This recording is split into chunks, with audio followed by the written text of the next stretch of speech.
Going to take you back to the doors of Parliament House. We're hearing now from Steve Ciobo, Parliamentary Secretary.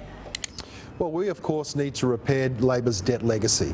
We've been left a mountain of over $400 billion of debt by the Australian Labor Party. There's a lot of expenditure that's locked in by the Australian Labor Party, so we need to be able to manoeuvre to make sure that we can start to pay down that debt mountain that Labor left behind. What the figure ultimately will be a function of economic headwinds and will be a function of revenue for the government. Ultimately though, we are absolutely focused and committed on repaying down all that mountain of debt that Labor left. We've done it before and we'll do it again. But do you think around $500 billion, is that?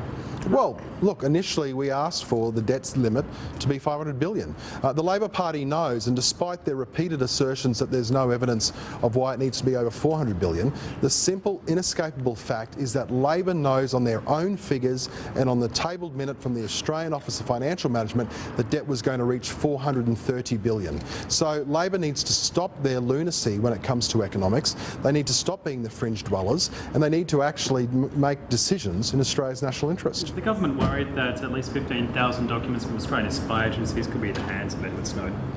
Look, unfortunately, when it comes to national security, Edward Snowden is doing a lot of damage. There's no doubt about that. Edward Snowden has, in my view, done completely the wrong thing, not only by Australia's national interests, but also presumably by the UK and the USA as well as New Zealand. So it is concerning that this information is floating around. It's not in Australia's national interest, and we'll see in the fullness of time what the full repercussions will be. When do you think we can expect further scandals from those papers? I beg your pardon? Is the government bracing itself for further scandals along the lines of Indonesia? Well, we can't possibly predict what the outcome is going to be as a result of these leaked documents, other than they're not in Australia's national interest for them to be floating out there, and then also not in the national interest of our strategic partners like the United States, the UK, New Zealand and Canada. The potential $3.5 billion hole just in the Ronski reforms and paying for it, because Labor is threatening to block the uni cuts of $2.3 billion. Where is the government going to find that money? Is it going to come out of general revenue or will there be more cuts?